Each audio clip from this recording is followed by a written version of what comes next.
Worlds Collide was awesome, and I would really like to believe that Money in the Bank will be as well. The problem is I have no faith that they're going to do the right thing and have Seth Rollins win Money in the Bank and eventually successfully cash in on Jey Uso. And I know a lot of people are going to say, Seth Rollins doesn't need the briefcase to be a champion. He doesn't need it to even have a championship shot. But when you look at the other participants in the men's Money in the Bank, Seth Rollins is the only one who makes sense. Not to mention, he's the only one who could probably cash in on Jey Uso and win it. And it makes sense, whereas nobody's cashing in on John Cena anytime soon. So it would be a complete disservice to give it to somebody who actually could use the Money in the Bank briefcase to elevate them to the next level, because they're not cashing in anytime soon on Jey Uso or John Cena. But if Roman comes back or CM Punk interferes in that match just to make sure that Seth doesn't win, I'm going to lose my mind.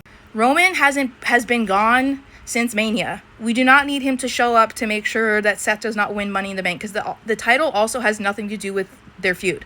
And Roman, sit down.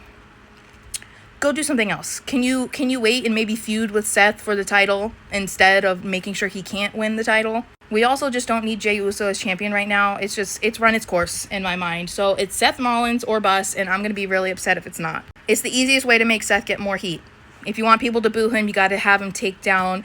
First of all, you got to have him win Money in the Bank when people don't want him to. Second of all, you got to have him take down the biggest babyface champion right now, which is Jey Uso. So that makes the most sense. And eventually him and Braun Breaker can feud for the title, or even Bronson Reed, but you would assume it'd be Braun Breaker. Maybe Braun Breaker wins the Royal Rumble and he chooses Seth.